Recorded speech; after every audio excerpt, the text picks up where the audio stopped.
Hey, it's me, Vicky Marie, or as one of my subscribers always says, Vicky Marie with a cup of tea. I like that. I like that. Maybe I should change my opening line to that. Anyway, so this is today's rant. This was a rant that I was going to do yesterday, along with the Captain Tom rant. But the Captain Tom rant went on for so long, I just couldn't, it would have been too long. So this week, the other day, we had the King's speech. Oh, and it was all very exciting because it was the first King's speech for 70 years. So we're, because of course we've had a Queen for all that time. And I watched it and I thought, what, what is, our country, I think Britain. Now, I want to put out a little disclaimer here. For those of you who love the royal family, and I know there's a lot of you, and I respect your opinion to love the royal family, that is your choice. I personally don't. That is my choice. So I just want to warn anyone who's out there, I don't want to offend anybody. I'm not going to say really nasty things about them. I'm just going to give my critique and why I don't think there should be a royal family.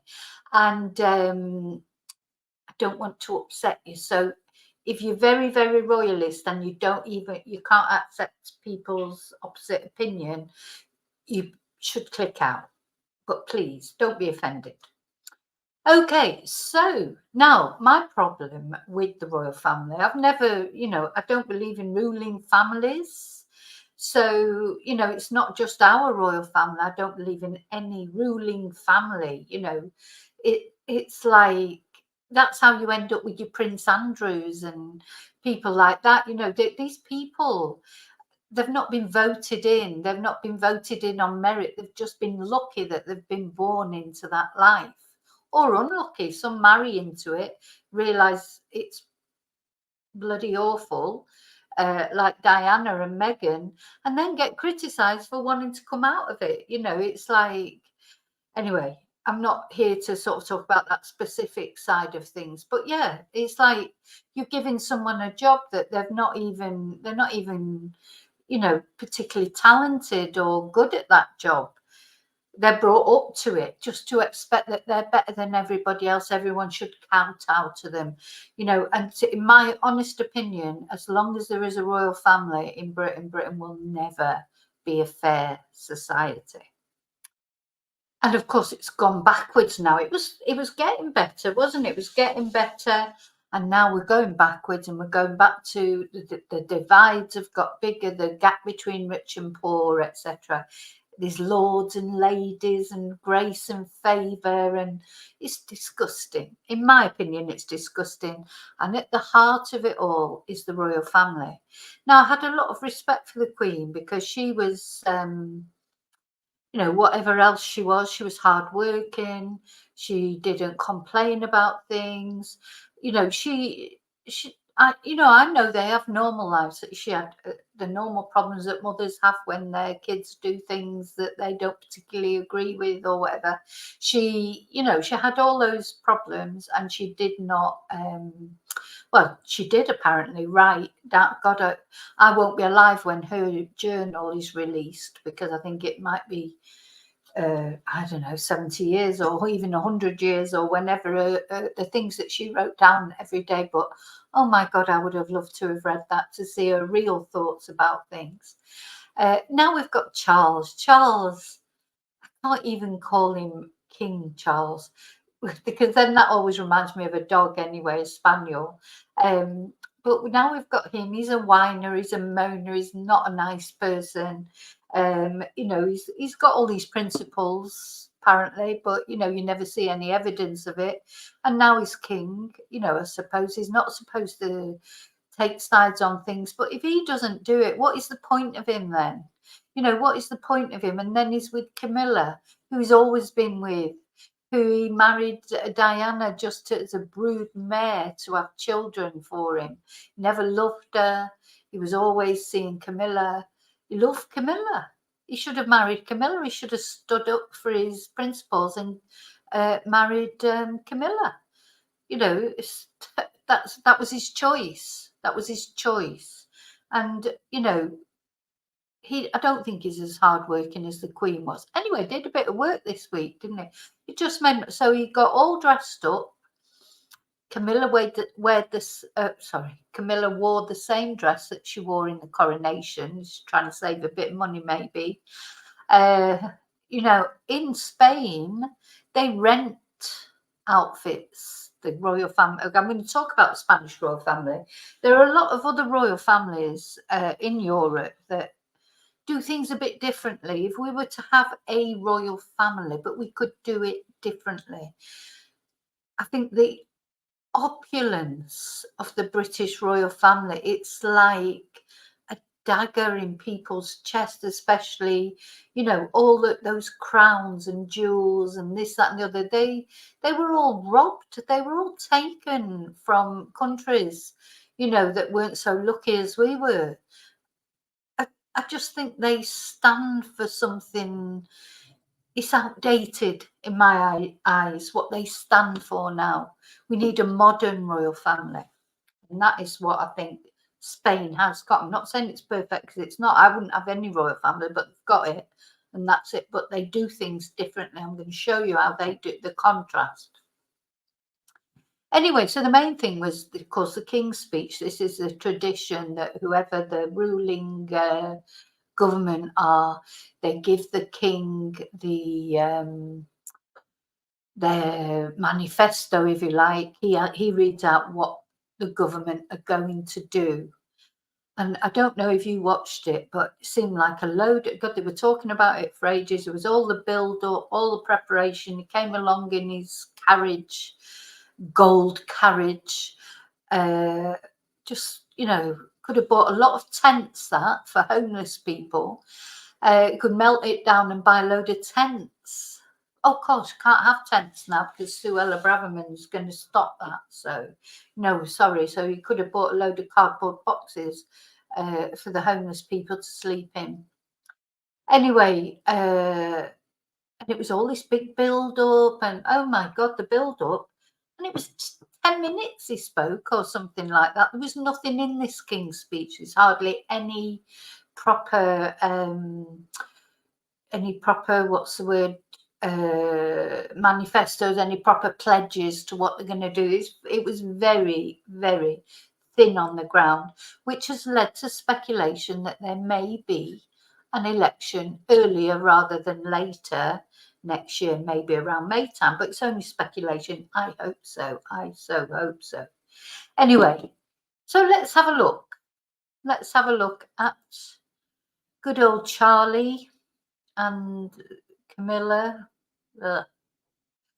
Let's have a look at them.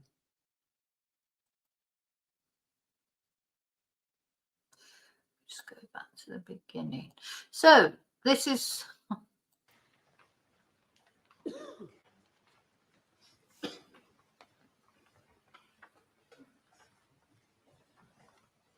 now. Listen, I'm all for tradition. Honestly, tradition is good, but look at this.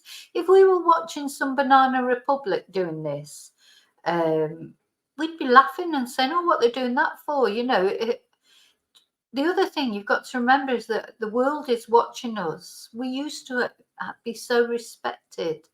We're just not now, and we need to do something to become respected again. This is like stepping back 300 years. And I know people say, oh, tradition's important, and some traditions are important, but some things can move on. There's no need for all these, for the thrones and the crowns and the flowing, you know, and everybody fawning on them. I'm sorry, I just don't like it. I don't like it. I think it could. I was sort of hoping that Charles might. There was a part of me was thinking that I was wrong, maybe wrong, hopefully wrong about Charles, and maybe he would try and modernise things a bit. But we're not so far, because he loves it. He has somebody put his toothpaste on his toothbrush in the morning. That is how he is.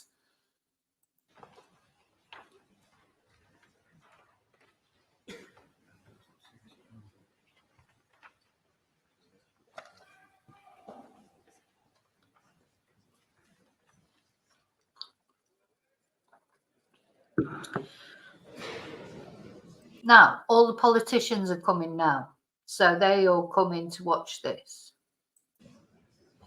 I'm going to fast forward it. That's Black Rod, I think. Or is this Black Rod? Yeah, so this is the symbolism that they're coming in, and they close the door on them because this is the symbolism of when Parliament sort of divided itself from the King and started making its own decisions and etc. etc. I think that was King Charles, wasn't it? There was a King Charles then.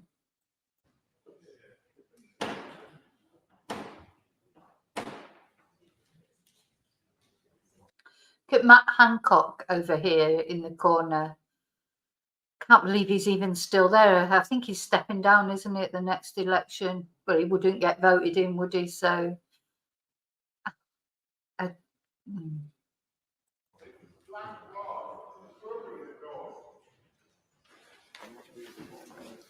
Black Rod! Black Rod.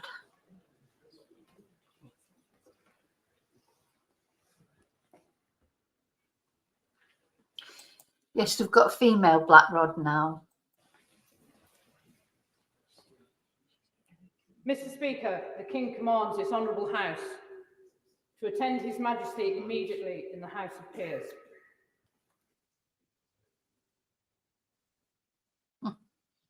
So it just makes me laugh. I shouldn't be.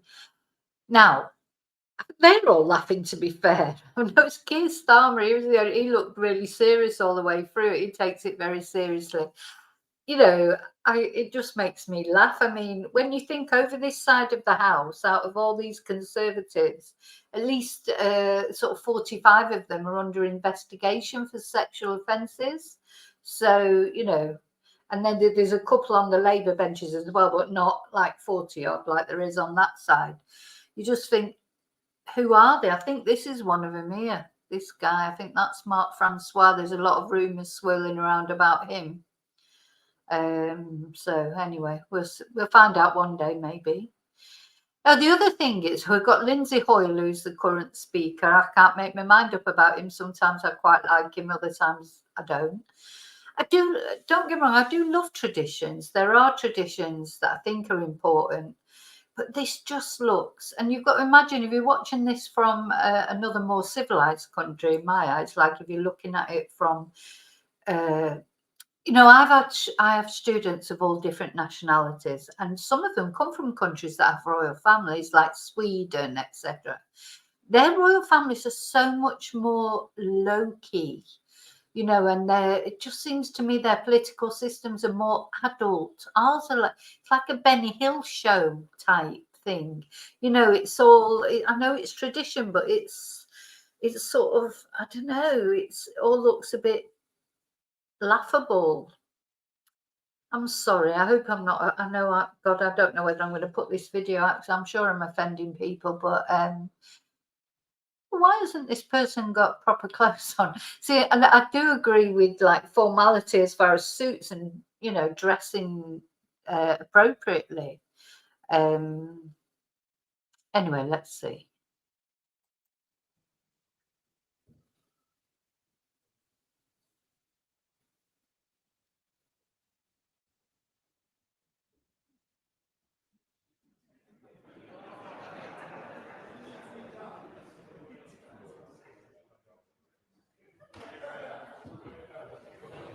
So then they all start following him.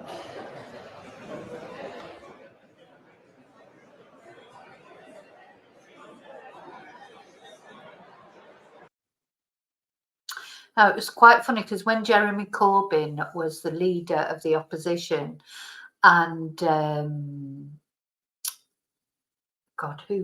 Boris Johnson was the Prime Minister during that time, you know, as they go out, they all seem to, they have to walk next to their sort of, their opposite number, if you like, on the other side. So let's just, so you've got Keir Starmer walking out next to Rishi Sunak because he's like his opposite number, and they're chatting, you know.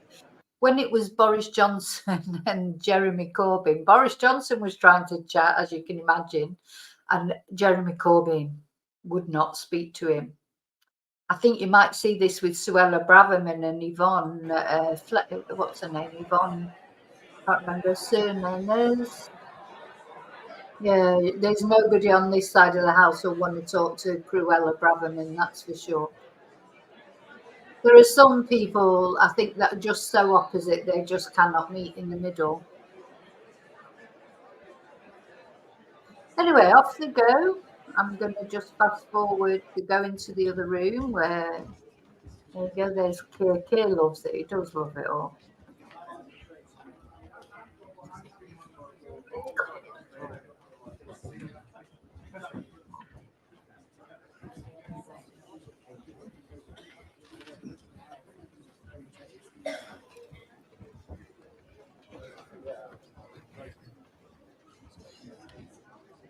Camilla's just dying for a fag, probably. She likes her fags, doesn't she? She's probably thinking, God, how long have I got to sit here for before I can have a fag?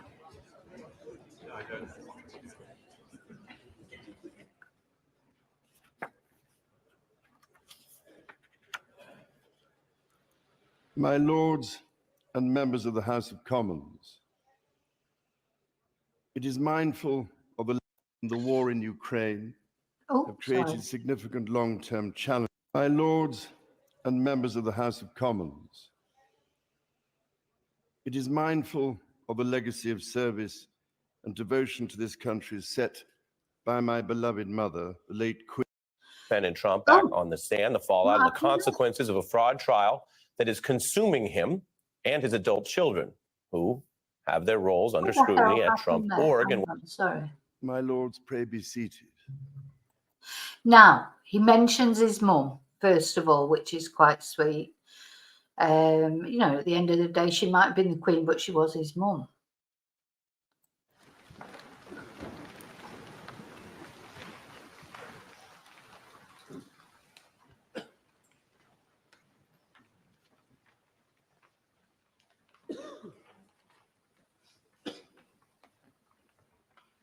Sorry, I've gone back to the beginning. Let me go back to where we were.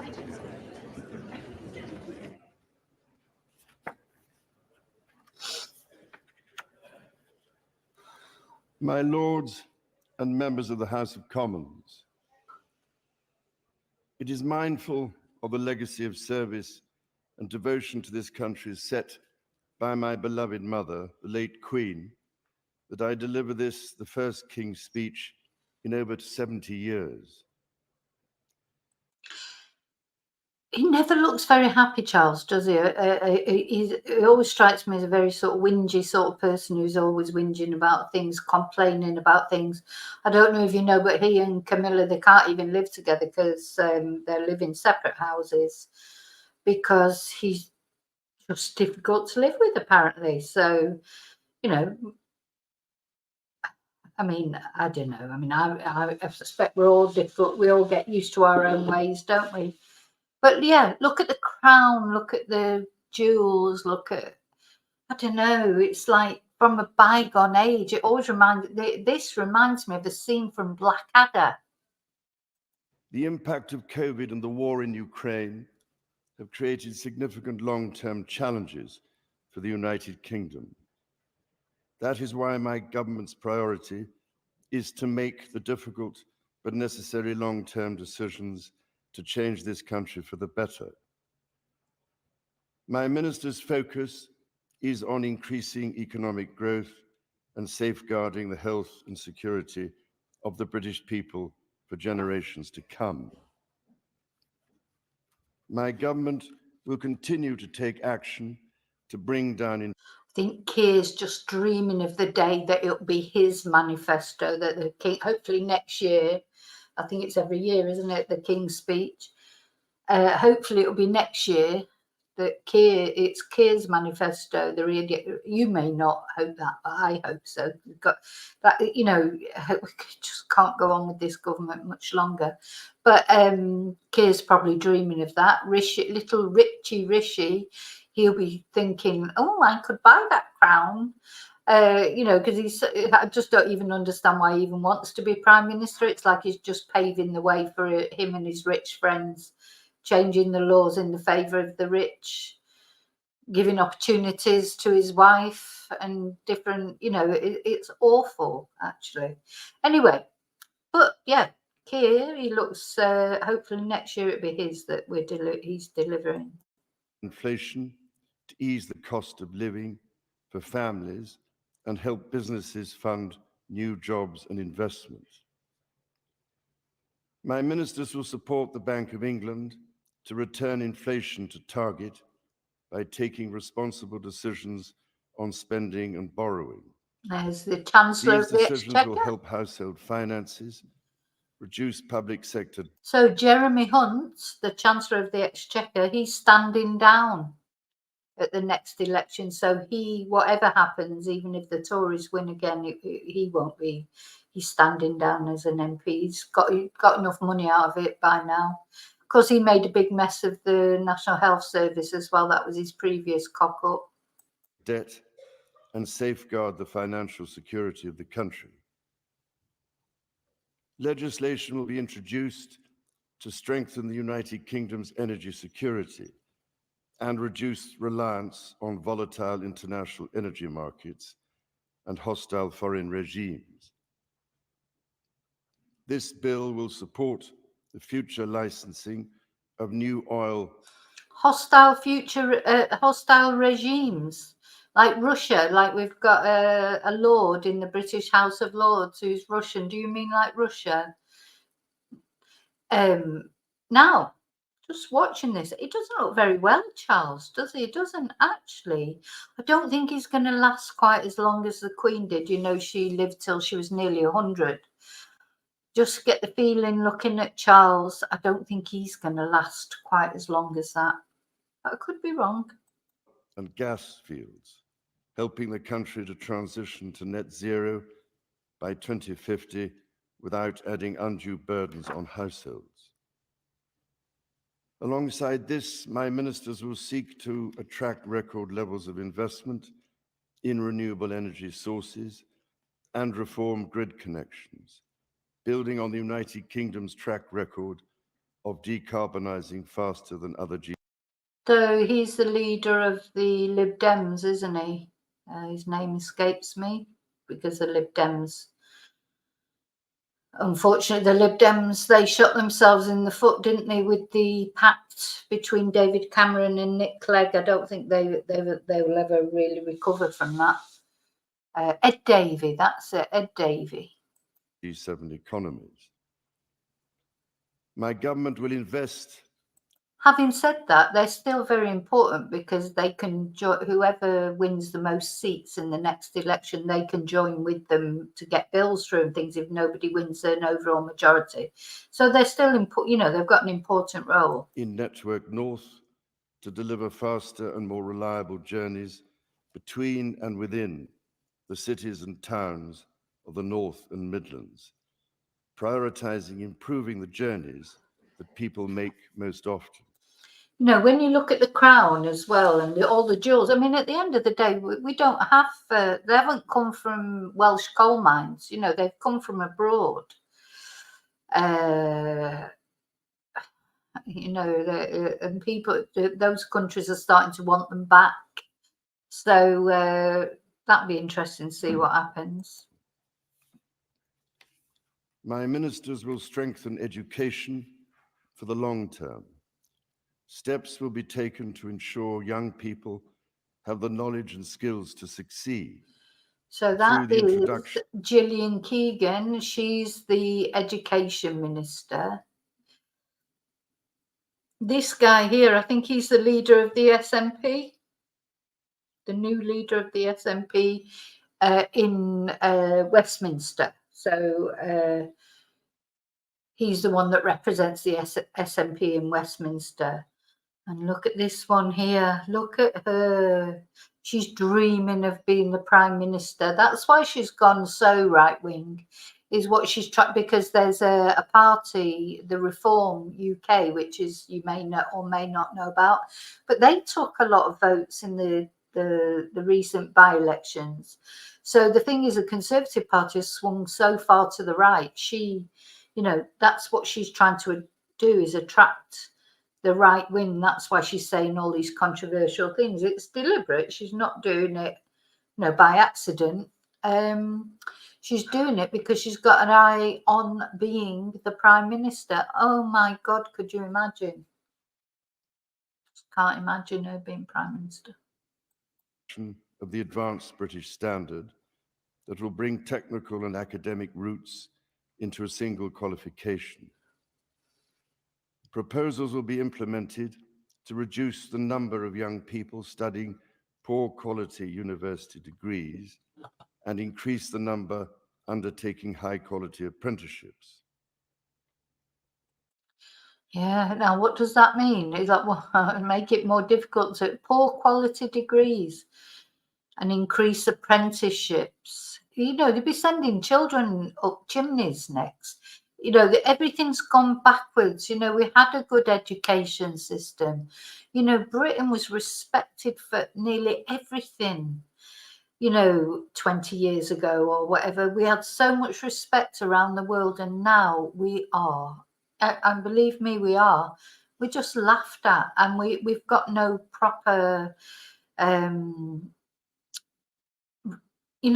internationally we have no respect. My ministers will take steps to make the economy more competitive, taking advantage of freedoms afforded by the United Kingdom's departure from the European Union. Freedoms afforded by the departure from it's the biggest disaster ever for Britain, Brexit. They've lost so much respect. They've lost so many freedoms. They talk about what have they done with Brexit? Please, somebody tell me what has been one positive thing that has come out of Brexit. Nothing. Now, this is, oh gosh, what's this woman's name? Can't remember her name. She's another one, just awful. Why are they all so awful? Or is it just me? Now, I'm sorry, I'm probably offending some of you out there. I'm so sorry. It's just, these are just my opinions, that's all. Remember, it's Vicky Marie Chats. I'm just chatting to you as if I was chatting to you in the pub about politics. We can chat about politics and not get annoyed with each other. Kemi Badenoch or something. Badenoch, she's called. And I don't know, where's the quality of the MPs in the Tory side now? I think that was a problem for them at Brexit, because a lot of the good MPs, the good Tory MPs, they left because they weren't in favour of Brexit. And if they didn't leave, they were pushed because they just wanted a cabinet. Boris Johnson just wanted a cabinet of people who would agree with everything about Brexit. So if you had supported Brexit and you wouldn't just toe the new line, you wouldn't shut up and say, no, Brexit was a bad idea, you were just turfed out. I noticed, I haven't seen, now Liz Truss, of course, our Prime Minister, very briefly cocked up everything. But it was, her party did vote for, at least, Rishi Sunak, he's not been voted for by anyone, not even his own party. His party voted for Liz Truss. She came in, didn't she, with kamikaze Kwarteng, wrecked the economy and then just left. And now she's going round as if she's like, brilliant or something, doing talks all over the place, getting paid fortunes, same as Boris Johnson. He was recently in bloody Israel. What's it got to do with him? Now he's not the Prime Minister. What's he doing going? And he's just looking for photo opportunities, just like he did when he went to Ukraine, etc. Now, I forgot what I was saying now because I got carried away with that. I do get a bit ranty with politics. I'm sorry. I just can't help it. I feel very strongly about these things. People are, them all laughing and joking sometimes. It drives me mad because I think people are suffering. People are really, really suffering. And, they don't care. They don't care because they're just having a great time. You know, they've got a good job. They've got expenses. They sit there and laugh about things. They can have, you know, be under investigation for a sex offence and still go to work and collect their salary. You know, it's just revolting, disgusting. Something's got to be changed because our political system has gone rubbish as well. So yeah, all the Tory MPs that are left, they're all rubbish. They're dregs. I call it dregs politics, because the decent ones don't fit in with this, with the government. You know, they might be there on the back benches, and I'm sure there's loads of them there that are doing really good work for their constituencies. But the ones that are in the cabinet, they've got to toe the party line, haven't they? I suppose it's the same. But you know, you've got to you need someone who's good at what they do. They just flick them from, you know, because the cabinet ministers don't last 5 minutes, do they? So you've got like we had loads of chancellors of the exchequers, you know, one after the other. The one thing, Jeremy Hunt, at least he has stayed there, and I suppose he's steadied the ship a little bit. That's a good thing. And then got Grant Shapps. He's gone from department to department. He's now the Minister for Defence. What does he know about defence? Because Ben Wallace just buggered off. He's buggered off, hasn't he? Or he will be in the next election. He's the MP. Ben Wallace, nobody knew that he was the MP for Nicola Bulley's constituency. He never said a word about all that case and everything, when even the Prime Minister had something to say about it. Even Cruella Braverman had something to say about it. And Ben Wallace, who's the actual MP for the area, never said a word. A bill will be brought forward to promote trade and investment with economies in the fastest growing region in the world. My ministers will continue to negotiate trade agreements with dynamic economies, delivering jobs and growth. I'm not really sure why Camilla is even there. Did Philip used to go when the Queen did it? Growth in the United Kingdom. My ministers will introduce new legal frameworks to support the safe commercial development of emerging industries, such as self-driving vehicles, introduce new competition rules for digital markets, and encourage innovation in technologies such as machine learning. Legislation will be brought forward to support the creative competition rules for digital markets and encourage innovation. Okay, so sorry if I'm boring you with politics. As you can see, I am a bit of a politics junkie, and it does interest me. So this is Oliver Dowden. He is the Deputy Prime Minister at the moment, I think. And this is Angela Rayner. She's the Shadow Deputy Prime Minister. So now, I don't know if you know anything about Oliver Dowden, but I think him and Rishi are very good friends, let's say. And then Angela, I love Angela. She's from my neck of the woods. She's from Manchester area. She's very down to earth. Some people don't like her. That's, you know, that's everybody's prerogative. I personally do like her. I think she really wants to improve things for people. You know, she didn't have an easy life. She had to care for her mother from a very young age. And yeah, and what I like about Angela is she's got this Manchester accent, obviously. And she, you know, I don't know if you know, but because if the Prime Minister's not there, so the Deputy Prime Minister has to speak, that means that the head of the opposition, Keir Starmer, he can't speak. They have to put in the Deputy Shadow Prime Minister. And when she talks, she's got her, you know, her Manchester accent, and sometimes she says things wrong. She's not been public school educated. You know, she's had a comprehensive school education. I don't know if she even finished her education. And everything that is said in Parliament is recorded or written down, transcribed, and it's put in the official records. And at first, when she started making speeches, they were correcting her grammar when it went in the Hansard. You know, they were, if she said the wrong word or, you know, didn't say the grammar quite right, they would correct it, you know, when they wrote it in this ledger or whatever they do with it. I don't know if they write it, type it, record it. And she said, no, she said, I want my speeches to go down as I say them. And if I say it wrong, I say it wrong. That's me. That's the way I speak. I am that person. And I love that because that's honesty. You know, she's a real person. And I do think, this is Jake Berry, I think, over here in the corner. He knows about the, he said this MP that's still an MP, but is under investigation for all these offences. He actually mentioned it on a radio show the other day, saying he knew about it for ages. So they know about all these things and they don't say anything because of legalities, I suppose. There'll be super injunctions and God knows what going around. Anyway, sorry, just thought I'd giving you these little asides. I'm probably boring you, I'm sorry, but for me it's interesting. So if you don't find it interesting, that's fine. Just go and watch another one of my videos, maybe that you find more interesting. In technologies such as machine learning. Legislation will be brought forward to support the creative industries and protect public interest journalism.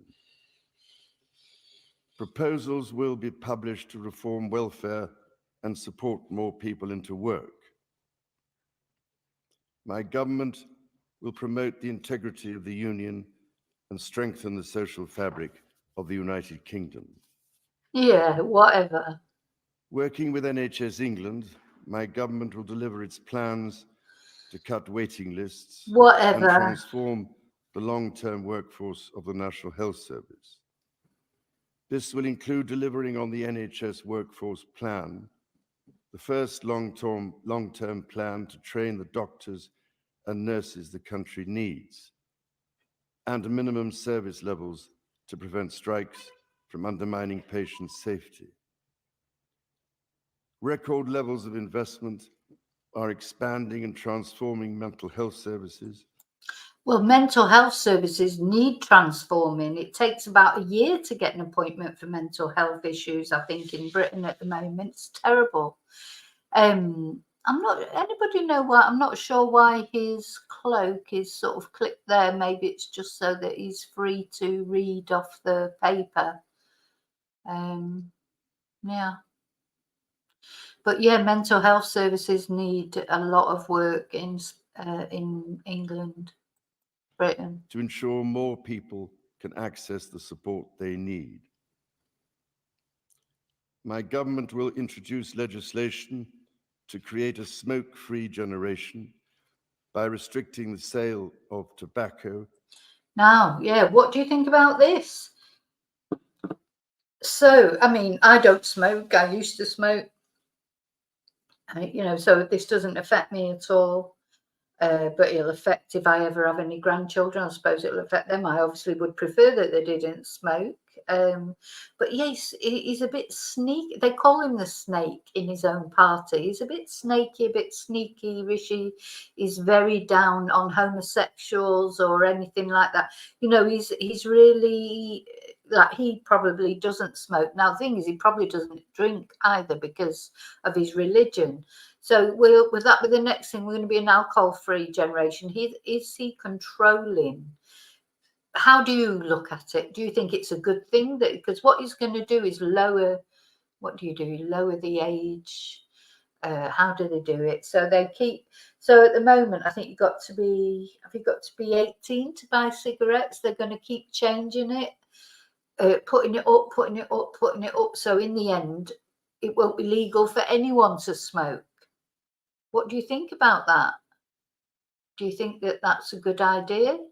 Or do you think that's a bit too sort of authoritarian? You know, is that too controlling? Like Britain's always been a free society. I've got mixed feelings on it because I feel in one way it's a good thing, but then you think, where do these things stop? They do it with that, then the next, is it alcohol? Then is it chocolate? And then is it McDonald's or what, you know, where do these things stop? Who decides? Who decides what is? I know smoking's bad for you. We all know smoking's bad for you, but I mean, that is a lifestyle choice. Not homelessness isn't a lifestyle choice, but smoking is a lifestyle choice. So I suppose, you know, what do you think? Let me know what you think. I am really up in the air about this. I can't decide. So that children currently aged 14 or younger can never be sold cigarettes, and restricting the sale and marketing of e-cigarettes to children.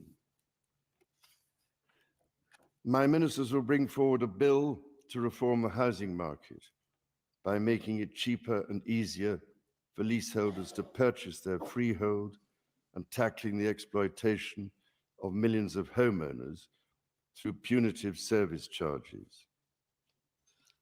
Rent. Here's Michael Gove. Oh, now he's been very quiet lately. He's a funny character. They reckon he's working behind the scenes for something. Don't know what. He'll never be prime minister, because then he'd have to be open about his sexuality. Because this guy, you know, for a long time there were rumours about his sexuality, and which were always denied, where he has now left his wife and he is living with a man, but there's super injunctions out. Allegedly, these are the rumours that are going around social media. Maybe it's not true, I don't know, but yeah, he's quite a character. He's become like a kingmaker, if you like, where he's always in the background. And of course he likes his illegal substances as well. You know, I've seen quite a few videos of him in the chamber, absolutely off his face on something.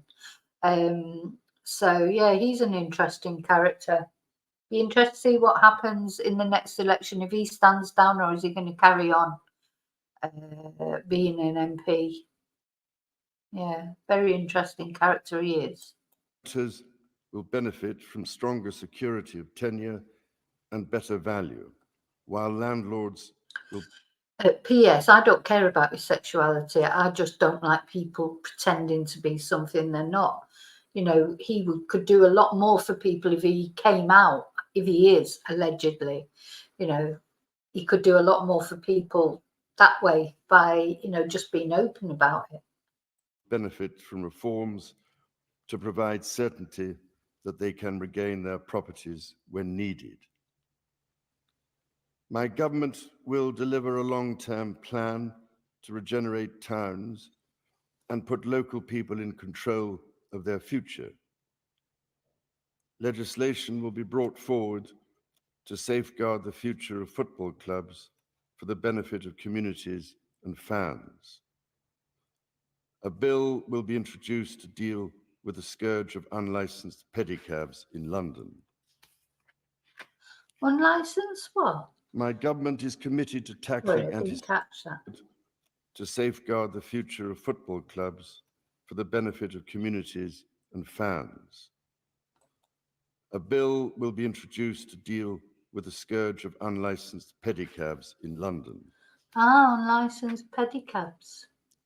My government is committed to tackling anti-Semitism and ensuring that the Holocaust is never forgotten. A bill will progress the construction of a National Holocaust Memorial and Learning Centre in Victoria Tower Gardens. My government will act to keep communities safe from crime, antisocial behaviour, terrorism, and illegal migration.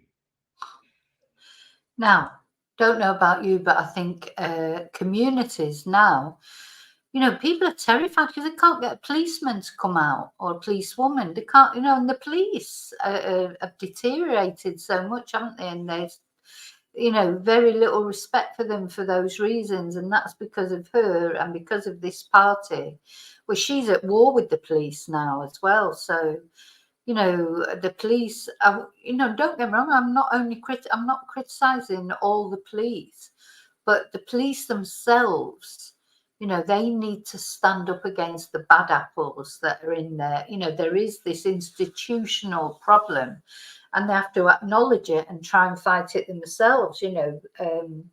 But, you know, people don't trust the police, do they? And they don't feel that if they call the police, they will get, you know, a good response. Or so, sorry, I forgot what I said. Oh, so you were saying about community. Do you feel safe in your community? You know, I think in my experience, most people in Britain, really, unless they're young, very young, and they, you know, they don't think about things too much, they don't even go out at night. They're worried about, you know, there are places where you cannot go out after it goes dark because it's so crazy. And the police, there are no go areas that the police won't touch. So, and people have to live in those areas. So what have they done in the blooming, however, 13 years that they've been in power? What have they done to keep people safe? A bill will be brought forward to ensure tougher sentences for the most serious offenders and increase the confidence of victims. My ministers will introduce legislation. I don't know how they're going to do that, because they said not long ago they didn't have enough space in prisons even for rapists. So how are they going to do that then? To empower police forces and the criminal justice system to prevent new or complex crimes. This is the opposite number. I think her name's Yvonne. I can't remember her surname, but this is the Labour shadow, you know, the opposite number to Suella Braverman. I think she's very good when I've heard her talking, but, you know, you have to make your own mind up. I don't know these such as people. digital-enabled crime and child sexual abuse, including grooming. At a time when threats to national security are changing rapidly due to new technology, my ministers will give the security. Sorry, I just want to add one good thing that they say they're going to bring in, though why they've never brought it in before and whether they're actually going to do it is, you know, Lucy Letby, she would not come up and hear her sentence. And there's quite a few offenders have done that. When it comes to the time that they should be going up to hear their sentence, maybe listening to the victim, so that the victims' families get a chance to see them or maybe say something to them. People refuse, and they've been refusing to go up and face the music, if you like. And they do say they're going to introduce, they did say, I haven't heard Charles say this, that they're going to introduce legislation that people have to come up and face it. And I totally agree with that. They should face their sentence. If they've done it and they've been found guilty, they should be made to face the music. Security and intelligence services the powers they need and will strengthen independent judicial oversight. Legislation will be introduced to protect public premises from terrorism in light of the Manchester Arena attack. It's terrible, that. My government will deliver on the Illegal Migration Act passed earlier this year and on international agreements to stop dangerous and illegal channel crossings. What you should be doing is sending prisoners to Rwanda, in my opinion. But anyway, apparently they're talking about sending prisoners abroad because they haven't got enough prisons in the UK. They're talking about sending them to prisons abroad. What do you think about that? I think they should send them to Rwanda. But the thing is, what other countries are going to want them? But I suppose if you pay them enough money, they'll take them. And ensure it is the government, not criminal gangs, who decides who comes to this country. My government will continue to champion security around the world, to invest in our gallant armed forces, and actually, it's true what somebody was saying when I was ranting about this tent thing about homeless people. And of course, a lot of the homeless people on the streets of Britain, they're veterans that have been in the army, or their families who, you know, it's not like tramps like it used to be years ago. And you know, that's when it was a lifestyle choice. There were some people, even rich people, who just decided to go off wandering or whatever. that was completely different then. This is not. This is a social failure. The homelessness is a failure of society in my eyes. But anyway, a couple of people actually made the same comment. You know, when immigrants do come over, and you know, I'm not against immigration because, you know, I always think, you know, there'll be people that literally are fleeing war and things like that. The important thing is we have to deal with them properly. We have to, you know, sort the wheat from the chaff, if you like. There will be some people as well that are coming over, you know, under sort of false circumstances or whatever. So the way to deal with that is not to just pretend it doesn't exist, or, you know, let the genuine immigrants sort of die on boats or whatever. The way to deal with it is to deal with it properly, take a grown-up view about it. Now, so they're being put up in hotels while homeless people are on the streets, you know, and it's true. It is. If hotels can be found for immigrants, why can't hotels be found temporary? I mean, I don't mean for them to live in, you know, them forever. There's got to be something that, you know, a homeless person would just want a roof over their head, food, not to be freezing cold, you know, some your basic things. There's got to be a way of doing that. You know, I've got lots of ideas about it, and I'm sure some of them won't go down that well. But there are some places that they could be housed. You know, it wouldn't be brilliant. You don't have to be brilliant housing. You can't give them all a 5-bedroom detached house somewhere, but you can give them a roof over their head. You know, somewhere to sleep, comfortable, warm, food, safe as well. And you know, for me, in my eyes, they would be separated, like, you know, men and women, and that be separate, because, you know, they have to. Homelessness is a terrible thing in my eyes. But anyway, there's got to be a better way. I don't know exactly what it is yet. Maybe if Charlie gave me a few million, well, billion, I suppose it would cost to get it all set up. Maybe I could sort something out. Support veterans to whom so much is owed. My ministers will work closely with international partners to support Ukraine, strengthen NATO, and address the most pressing security challenges. This includes the consequences of the barbaric acts of terrorism against the people of Israel, facilitating humanitarian support into Gaza, and supporting the cause of peace and stability in the Middle East. My government will continue to lead action on tackling climate change and biodiversity loss, support developing countries with their energy transition, and hold other countries to their environmental commitments. The United Kingdom will continue to lead international discussions to ensure that artificial intelligence is developed safely. My government will...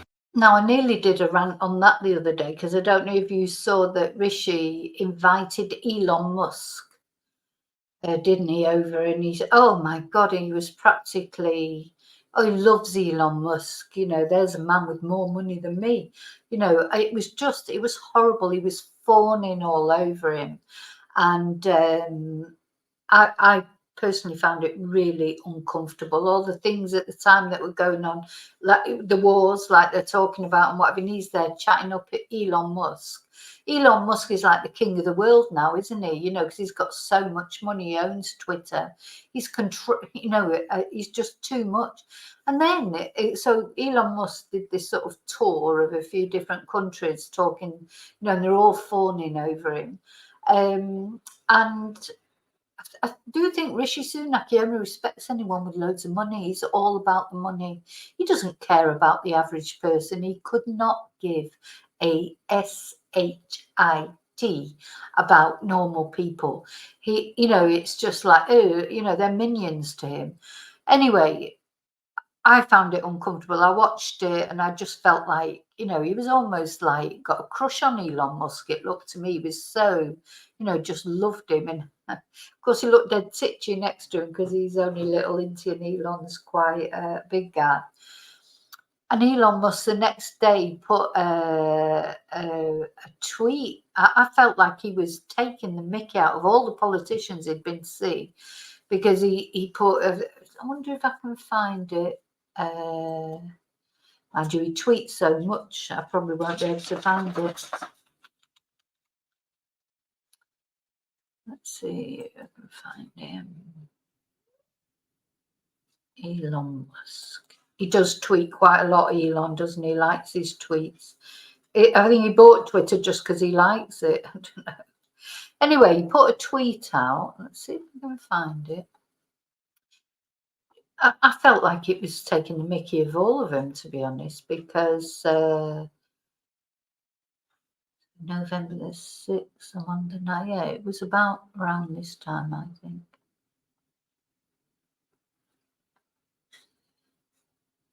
You know, AI is an important thing, of course, and it is like quite scary because, you know, where's it going to end?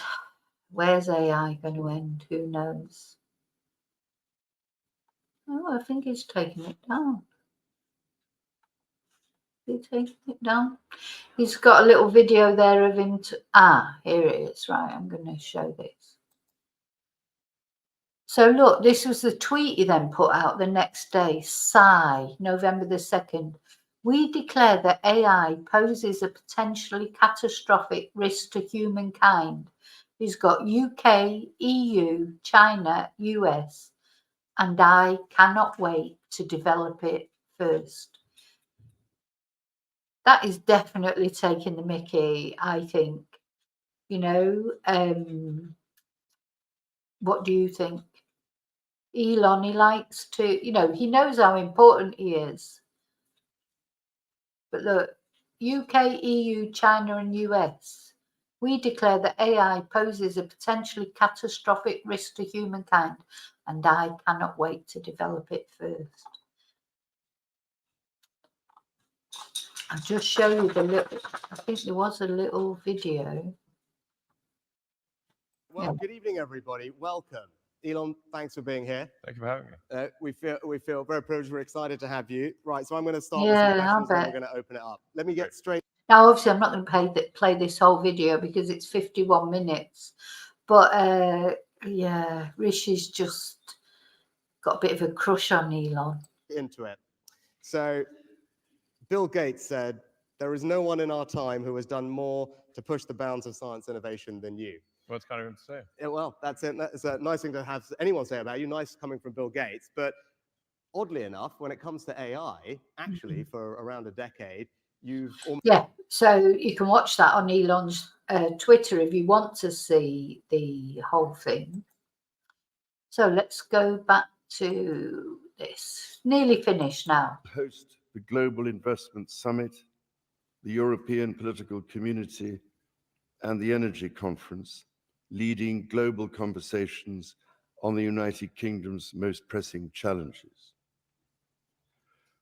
I look forward to welcoming His Excellency the President of the Republic of Korea and Mrs. Kim Keon-hee for a state visit later this month.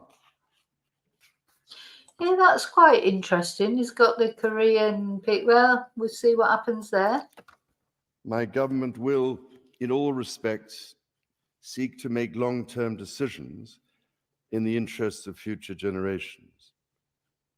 My ministers will address inflation and the drivers of low growth over demands for greater spending or borrowing. My ministers will put the security of communities and the nation ahead of the rights of those who endanger it. By taking these long-term decisions, my government will change this country and build a better future. Well, of course, that's what they've done for the past 13 years, haven't they? They've changed the country and built a better future. Absolutely haven't. Members of the House of Commons, estimates for the public services will be laid before you. My lords and members of the House of Commons, other measures will be laid before you. I pray that the blessing of Almighty God may rest upon your counsels. Does he normally say that? That's anyway. Yeah, why was Camilla there? She hasn't had to say anything. She's just sat there looking bored, to be honest.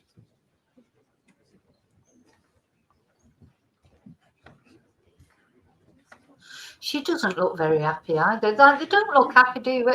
You think of all that money they've got and all that privilege, and you know they're supposed to be together now and happy. They don't look very happy in my eyes, anyway. I wouldn't want to be them. You know, I'm not jealous of them. It's like, you know, it'd be horrible in a way. It's obviously lovely to have all that money and things, and you know everybody fawning over you in one way, but I wouldn't like it. Like Diana didn't like it, and Meghan didn't like it. You know, people just want to be normal.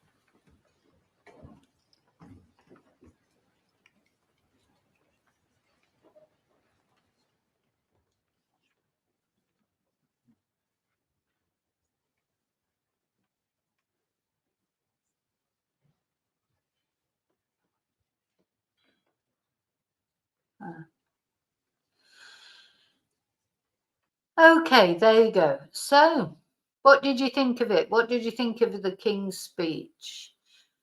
Are you a person who sort of loves all that pomp ceremony stuff? Do you think the royal family, you know, are still valid, still relevant in today's world? All that is that the way it should be done?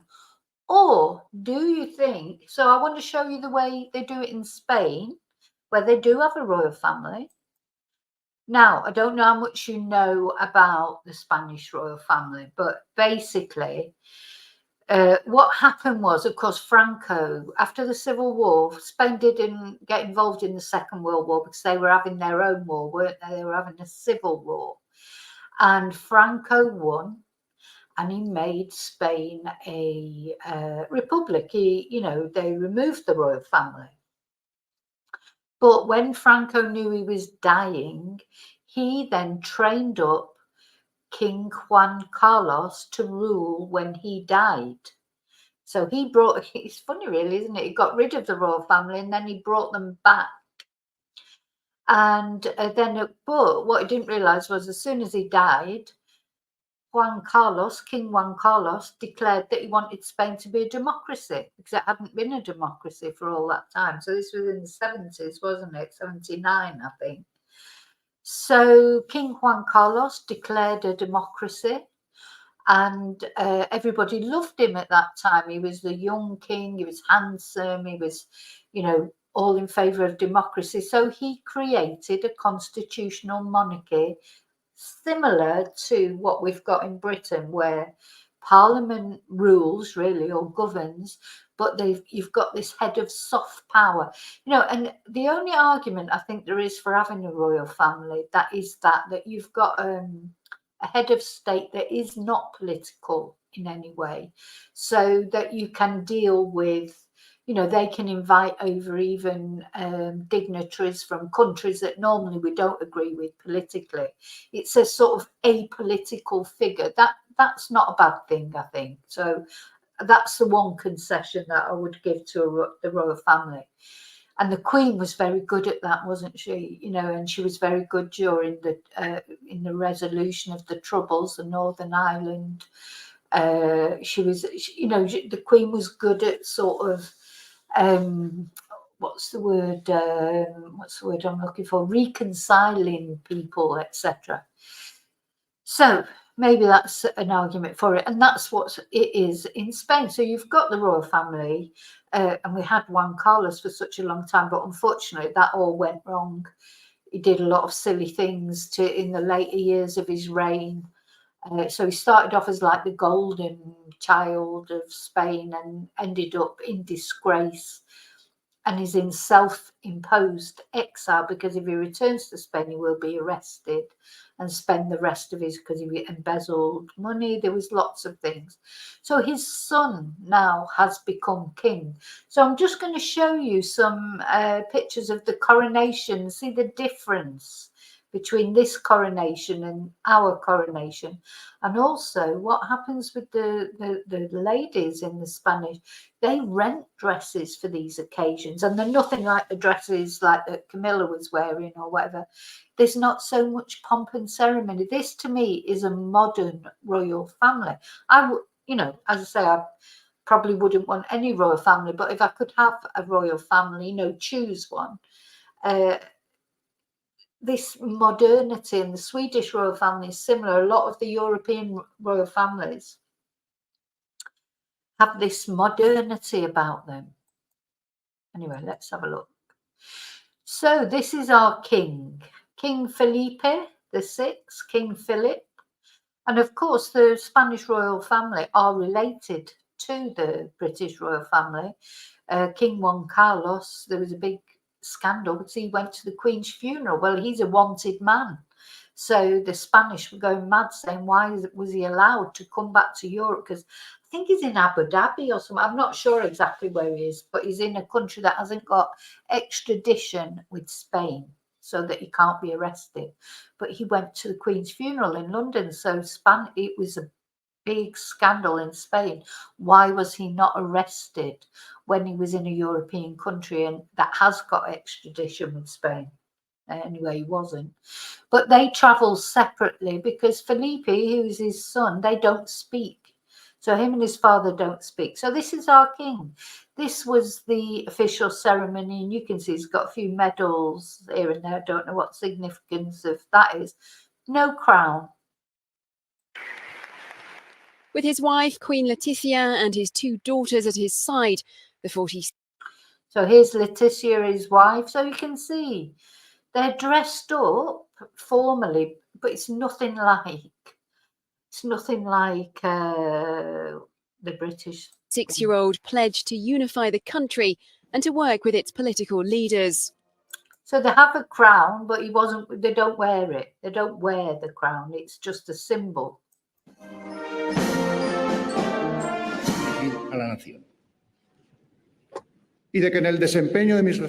As I carry out my duties, you will find in me a loyal head of state, he said, willing to listen, to understand, to warn, and to advise. I will also be someone who always defends our general interests. Now, the other thing I like, this is the Spanish Parliament. I like the way it's, you know, our Parliament as well, the House of Commons, the Chamber, it's too small now. They need to, I know it's tradition, they need to change it for something more modern. So see this, how everyone's sat around, there's room for everyone. I don't know, and the Prime Minister and that, they tend to stand in the middle here and talk, and it just looks more modern to me. The former Olympic yachtsman also paid tribute to his father, Juan Carlos, who officially abdicated at midnight. He said, now, this was before Juan Carlos, you know, exiled himself. So he abdicated at midnight because really he didn't fall, he was pushed because he knew that all these things were coming out about him, and he had to abdicate, really. Anyway, so they weren't quite falling out then. Said his father's reign had been exceptional, and he felt great gratitude and respect towards him. In an earlier ceremony to... Personally, I do think it's really sad, because I've watched documentaries about Juan Carlos and how he brought democracy to Spain. I'm getting emotional, it's ridiculous. But he did do a lot of good things for Spain. He brought Spain into, you know, Spain's always a little bit behind in some things because of the time of Franco. It was a dark time, the time of Franco. Though you'll find people who'll say, oh, it was the best time ever. You know what it's like with dictators. There'll always be someone who says, oh, well, like, you know, Mussolini made the trains run on time. there will always be some people who feel quite comfortable with a dictator because they know where they are. You know, it's this or this. Not sometimes people get a little bit uncomfortable with having too much freedom. I know that. I don't know if that makes sense to you, but people like to know where they are and what they're doing. And I think that's why, like the COVID lockdowns were just, I'm not saying there was no dissent, there was, but they were accepted because it's just like, this is what you do. And the police were there to enforce it. Loads of police. There's loads of police in Spain. So, you know, you just knew you had to do it and you did it. And not many people attempted to break the lockdowns.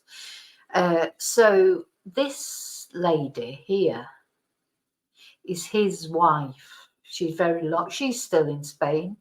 He's had millions of affairs. He was very, very handsome when he was young. There's even rumours that he had an affair with Princess Diana.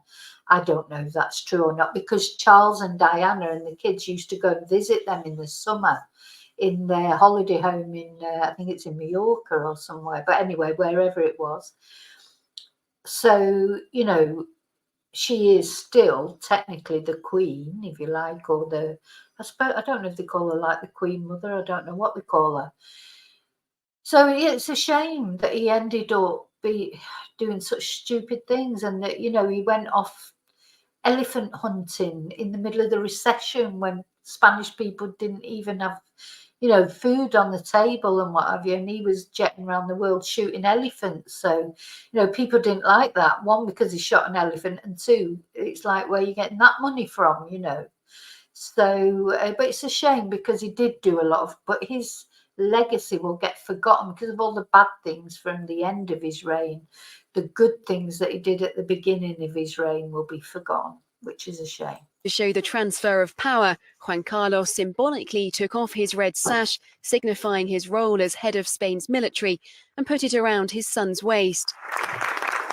Spain's royal family will now hope a new king can lift their popularity in the country and mark a fresh start after a number of scandals. Yeah, that's it. So what do you think? Do you think that's a better way of, that was the coronation. That was literally the coronation. The king, Juan Carlos, took off the red sash, which is signifying the head of the army, gave it to his son, and that was it. That was the coronation, just like a bit of a round of applause in Parliament and what have you, not all that other rubbish. Anyway, that's my opinion. So, you know, I think the royal family, if it continues, it needs modernising in my eyes. It could be, you know, there's a lot of improvements that could be made to it, and all the hangers on, you know, in Spain, that is just the king, his wife, and the children. That's it. That's the royal family. Nobody else gets any money, as far as I know. You know, I mean, I'm sure they do in a roundabout way, but you know what I'm saying. I know they're trying to cut things down in Britain, but it needs a lot more cutting down, I think. So, you know, it should. I suppose now it would be Charles, Camilla. I'll never accept Camilla as the queen. I can't accept either of them. To be honest, I don't like either of them. And to be honest, it's not looking good because I don't like William or Kate either. But anyway, you know, I had a lot of respect for the Queen. I don't feel that respect for anybody who's likely to be king or queen in the future. Anyway, that might just be me. I'm sure it is. Well, it won't be just me, but I'm sure there's a lot of you out there that have got a different opinion. And I'm interested to hear it because, you know, if I could have my mind changed, I would quite like that. But my son, he loves the royal family, you know, so obviously my opinions haven't washed off on him. Good job, you're probably thinking. But no, he's very, I mean, I am patriotic. It makes me a little bit angry sometimes when people think because you don't support the royal family, you're not patriotic. I am patriotic. I've always been proud of being British. I'm not so proud now. That's what I want to change. I want to be proud of being British again, not because of the royal family, not because you know, I want to feel that the way I feel living in a foreign country, a European country, is, I don't even want to tell people I'm British, but of course they can see it just by looking at me most of the time, because our reputation is now so damaged. So, and I have felt that difference since Brexit. It's a big difference the way British people are treated now. So a lot of people wouldn't even notice because they don't speak Spanish, but I know that we are. I got so much stick when we came out of the European Union from the Spanish people that I do know. So angry. Some were angry, some were hurt. So it went from being like, why are you doing this? Why are you leaving us? What's wrong with us? And don't you like us anymore? And it to, oh, well, it serves, where if you ever go to war, we won't come and help you. Or, that's how the reaction from people. I don't think a lot of British people maybe don't realise how well thought of we were and how badly thought of we are now. The difference, I've seen it firsthand. And I'd like it to go back to the other way again. It's not, being British, your passport, you'd be proud of it. I don't feel proud of it now. It's awful, really, isn't it? Anyway, if you're still here with me, thanks for listening to me rant on. This has gone on for a long time. Thank you so much, as always, for watching. Thank you for subscribing. Thank you for liking. Special thanks to my neighbours. If you're watching this when it goes out on the 9th of November 2023, it's Thursday, which means it's Members Live tonight. So I'm really looking forward to it. Always look forward to the Members Lives. Got some really interesting things to show you. And thank you for being my member. And also, thank you to lots of you send me Ko-fis or supers. It all help to support my channel, even just watching, but all any way you support my channel is really appreciated, because I really could not do it without you. So remember to always live and love wisely, carefully, and I'll see you really soon in the next video. And until then, may your God go with you. Thank you.